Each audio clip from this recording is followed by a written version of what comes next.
Hello everyone मु लोपामुद्रा स्वागत करुच्ची मो चैनल ओडिया एजुकेशन नेटवर्क को।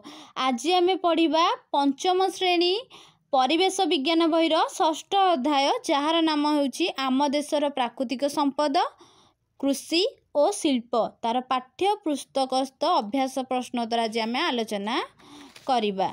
तो चलो जीवा प्रथम प्रश्न को। तो प्रथम प्रश्न रे देइची भारत रे केउठी देखा जाए खाली स्थान रे उत्तरटी लेख। तो प्रश्न सह उत्तर हम दे देइची कोड देखा जाए आम लिखिबा। अधिक संख्यक उन्नत मानर गाई महिषी केउठी देखा जाए राजस्थान हरियाणा पंजाब और आंध्र प्रदेश रे। सेहीपरि लुणी माटी थिबा अंचल केउठी देखा जाए समुद्र उपकूलवर्ती अंचल। तो तमे माने जानिछ तो समुद्र कूल मानकर ही लुणी माटी देखा जाए। तापर देइची गरे कृष्ण क्रापार्स मूर्तिका। तो कोड देखा जाए सेटा गुजरात आंध्र प्रदेश तमिलनाडु रे। सेहीपरि उर्वर मूर्तिका केउठी देखा जाए उर्वर मूर्तिका माने जोटी चाष उपयोगी मूर्तिका गुडी केउठी देखा जाउथबो साधारणतः नदी उपत्यका रे त्रिकोण भूमि रे उपकूलवर्ती समतल अंचल रे देखा जाए। सेहीपरि पृथ्वी प्रसिद्ध चंदन काठ कोड देखा जाए कोडी मिलथाए कर्नाटक रे। तो एक नंबर समस्त प्रश्न आम आलोचना करदेले। एबे जीवा आम 2 नंबर को।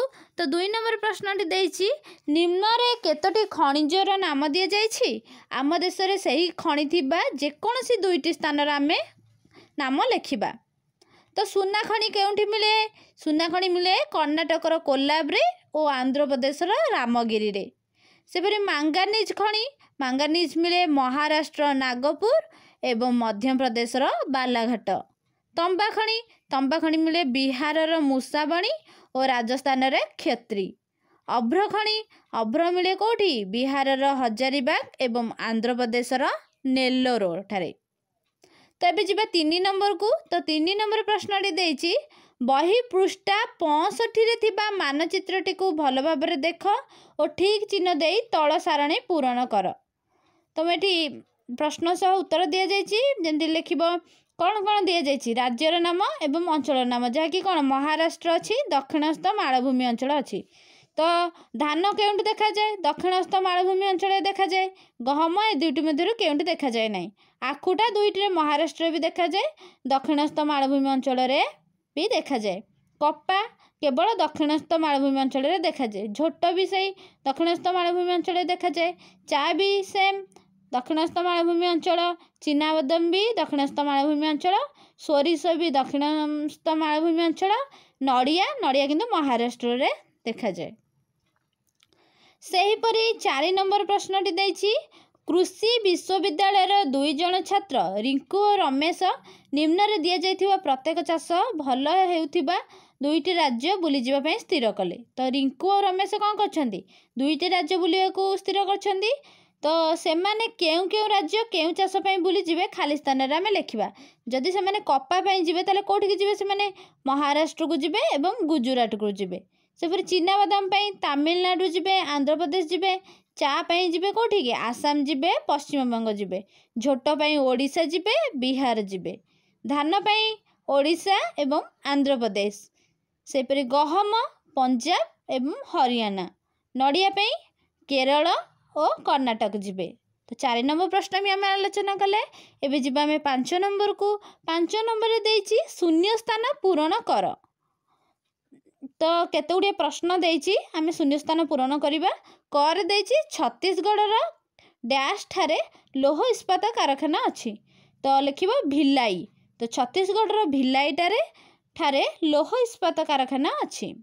सेपरि 6 नंबर प्रश्न रे देइछि आम ओडिशार डैश और डैश ठारे चीनी कल अछि। तो लिखिबो आम ओडिशार आस्का और बरगढ़ ठारे चीनी कल अछि। सेपरि ग नंबर देइछि ओडिशार डैश और डैश ठारे एल्युमिनियम कारखाना अछि। तो लिखि परिबो ओडिशार अनुगुल और कोरापुट ठारे एल्युमिनियम कारखाना अछि। तो 5 नंबर भी आम आलोचना कले। एबे जिबा आम 6 नंबर को।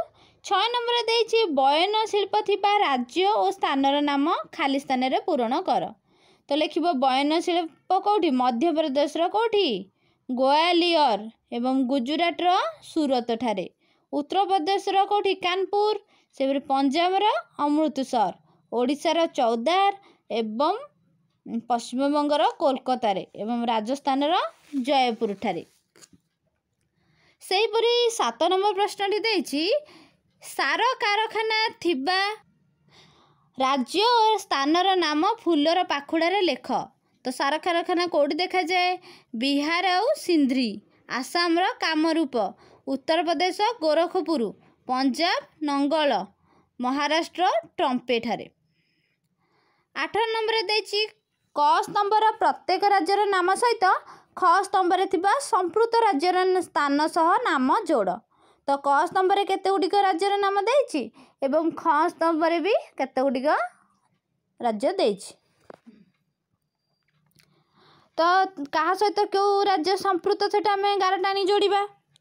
କ ସ୍ତମ୍ଭରେ ଦେଇଛି ଗୁଜୁରାଟ, ଆନ୍ଧ୍ରପ୍ରଦେଶ, ହରିୟାଣା, ମଧ୍ୟପ୍ରଦେଶ। ସେପରି ଖ ସ୍ତମ୍ଭରେ ଦେଇଛି ସୁରାଇପୁର, କଟନୀ, ପୋରବନ୍ଦର, ଗୁଣ୍ଟୁର, ବରଗଡ଼। ତ ଗୁଜୁରାଟର ଆମେ ଲେଖିଦେବା ପୋରବନ୍ଦର। ସେହିପରି ଆନ୍ଧ୍ରପ୍ରଦେଶର କେଉଁଠି ଗାରଟା ଆଣିବା? ଗୁଣ୍ଟୁର ଏବଂ ହରିୟାଣାର ସୁରାଇପୁର ଏବଂ ମଧ୍ୟପ୍ରଦେଶର କଟନୀଠାରେ। ତ 8 ନମ୍ବର ପ୍ରଶ୍ନ ବି ଆମେ ଆଲୋଚନା କଲେ। ଏବେ ଯିବା 9 ନମ୍ବରକୁ। 9 ନମ୍ବରରେ ଦେଇଛି ଭୁଲ ଥିଲେ ଠିକ୍ କରି ଲେଖ। କ ନମ୍ବରରେ ଦେଇଛି କ'ଣ? ପଶ୍ଚିମବଙ୍ଗର କୋଲକାତାଠାରେ କାଗଜ କଳ ଅଛି। ତ ଏଟା ଭୁଲ ଅଛି। ପଶ୍ଚିମବଙ୍ଗର କୋଲକାତାଠାରେ ନୁହଁ, ପଶ୍ଚିମବଙ୍ଗର ଟିଟାଗଡ଼ଠାରେ କାଗଜ କଳ ଅଛି। ସେହିପରି ଖରେ ଛତିଶଗଡ଼ର ବିଳାସପୁର ଜିଲ୍ଲାରେ ଆଲୁମିନିୟମ କାରଖାନା ଅଛି। ଏଇଟା ଠିକ୍ ଅଛି, ଛତିଶଗଡ଼ର ବିଳାସପୁରରେ ହିଁ ଆଲୁମିନିୟମ କାରଖାନା ଅଛି। ଗରେ ଦେଇଛି ପଶ୍ଚିମବଙ୍ଗର ନବରଙ୍ଗପୁର ଅଞ୍ଚଳରେ ଆଲୁମିନିୟମ କାରଖାନା ଅଛି। ତ ଏଠି ନବରଙ୍ଗପୁର ଅଞ୍ଚଳ ଯେଉଁ ସେଟା ଭୁଲ ଅଛି। ତ ଲେଖିବ ତମେ ପଶ୍ଚିମବଙ୍ଗର ଆସନସୋଲ ଅଞ୍ଚଳରେ ଆଲୁମିନିୟମ କାରଖାନା ଅଛି। ସେହିପରି ଘରେ ଦେଇଛି ଆନ୍ଧ୍ରପ୍ରଦେଶର ହାଇଦ୍ରାବାଦ ଠାରେ କାଗଜ ଶିଳ୍ପ ଅଛି। ତ ଭୁଲ, ହାଇଦ୍ରାବାଦ ନୁହେଁ, ଆନ୍ଧ୍ରପ୍ରଦେଶର ରାଜମହେନ୍ଦ୍ରୀ ଠାରେ କାଗଜ ଶିଳ୍ପ ଅଛି। ସେପରି ଉଁରେ ଦେଇଛି ଉତ୍ତରପ୍ରଦେଶର ଲକ୍ଷ୍ନୌଠାରେ କାଗଜ କଳ ଅଛି। ତମେ এই ଉକ୍ତିଟି ଠିକ୍ ଅଛି, ଉତ୍ତରପ୍ରଦେଶର ଲକ୍ଷ୍ନୌଠାରେ ହିଁ କାଗଜ କଳ ଅଛି। ସେହିପରି 10 ନମ୍ବର ପ୍ରଶ୍ନଟି ଦେଇଛି ସମସ୍ତ ଶିଳ୍ପ ବନ୍ଦ ହୋଇଗଲେ କ'ଣ ସବୁ ଅସୁବିଧା ହେବ? ଯଦି ସମସ୍ତ ଶିଳ୍ପ ବନ୍ଦ ହେଇଯିବ ତାହେଲେ କ'ଣ ଆମର ଅସୁବିଧା ଆମେ ଭୋଗିବା? କି ଦେଶର ଅର୍ଥନୈତିକ ଅଭିବୃଦ୍ଧିରେ ହ୍ରାସ ଘଟିବ, ବେକାରୀ ସମସ୍ୟା ମଧ୍ୟ ବଢ଼ିଯିବ। କାରଣ ଶିଳ୍ପ ପାଇଁ ଅନେକ ଲୋକ କ'ଣ ରୋଜଗାରକ୍ଷମ ହେଇଥାନ୍ତି। ତ ରୋଜଗାର ଯଦି ଶିଳ୍ପ ବନ୍ଦ ହେଇଗଲା ତ କେହି ରୋଜଗାର ରହିବେନି, ତା ବେକାରୀ ସମସ୍ୟା ବି ବଢ଼ିଯିବ।